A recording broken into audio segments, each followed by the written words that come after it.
Our message is very, very simple. The United States will never allow the world's largest state sponsor of terrorism to freely buy and sell planes, tanks, missiles, and other kinds of conventional weapons. That is Secretary of State Mike Pompeo on U.S. efforts to block Iran from getting nuclear weapons. This as key U.S. allies reject the Trump administration's bid to reinstate sanctions suspended by the Iran nuclear deal. The U.K., France, and Germany all saying the U.S. lacks legal authority to restore those measures since the U.S. withdrew from the agreement in 2018. Joining us now is Secretary of State Mike Pompeo. Mr. Secretary, an honor to have you here this morning. Thank you for being here. So it's great to be with you. Thanks for having me on. You are fresh off your trip to New York. That was your message to the UN Security Council on the world stage yesterday. How was it received? Well, I think that freedom-loving people all around the world know that the Islamic Republic of Iran has been engaged in terror activity around the world now for 4 decades, and they ought not be allowed. On October 18th of this year, under the foolish deal that was struck by the Obama-Biden administration, they ought not be allowed to buy and sell weapon systems that threaten Europe, that threaten the Middle East, that threaten our good friends in Israel. We're not going to let that happen. We have the capacity to stop it. We're going to use every diplomatic tool in our arsenal to prevent it from happening. What was the rejection of our demands by our allies? What does that mean for us on the world stage as far as isolation? Well, Senator, it's disappointing because privately, every world leader, every one of my counterparts tells me that America is doing the right thing. No one has come to me and advocated for allowing Iran to have these weapon systems. And so for them not to stand up and tell the world publicly at the United Nations, yep, this is the right thing, it's incomprehensible to me.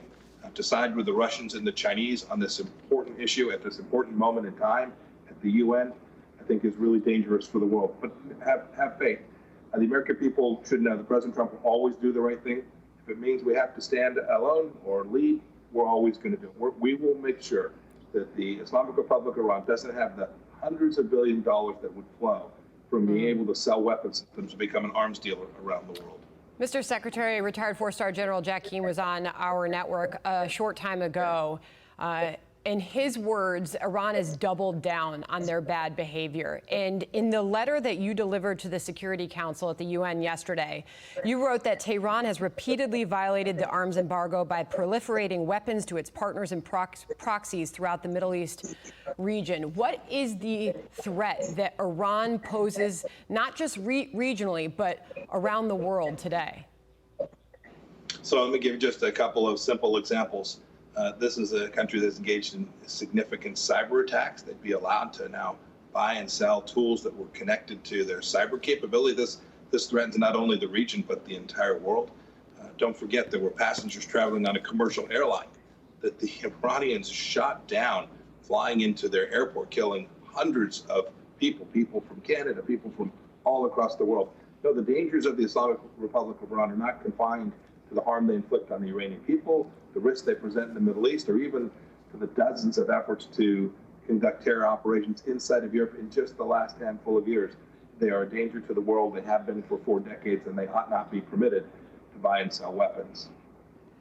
As far as consequences for those countries that are not on board, Russia and China indicating that they would ignore the U.S. snapback, what will the consequences be? Are you considering further sanctions on them? Yeah, you know, Senator, this reminds me of when President Trump made the decision with respect to the silly nuclear deal. He said, we're not going to comply with it anymore. And we put sanctions on American sanctions in place. So people said to us, that'll never work. American sanctions alone will never impact the Islamic Republic of Iran. But of course, we've demonstrated over these 3.5 years that that's false. We have decimated the amount of money that the Islamic Republic of Iran has to conduct terror campaigns. And when the UN sanctions come back into place, Russia and China can talk a good game today, but I assure you the United States will use every tool in its arsenal to make sure that the Chinese and the Russians are incapable of delivering weapon systems to Iran to threaten us, and we will do everything in our power to make sure that they don't get the money that comes alongside being a global arms dealer as well. Our sanctions will work, American efforts will work, and I am confident when that day comes, the world will be alongside of us as well, just as they have been in complying with our sanctions over these last 3 years. Mr. Secretary of State, we really appreciate you coming on this morning. Hope we can have you back soon. The hearing is underway on Capitol Hill. We're going to go to the Postmaster General. Appreciate it. Please come back soon. Thank you.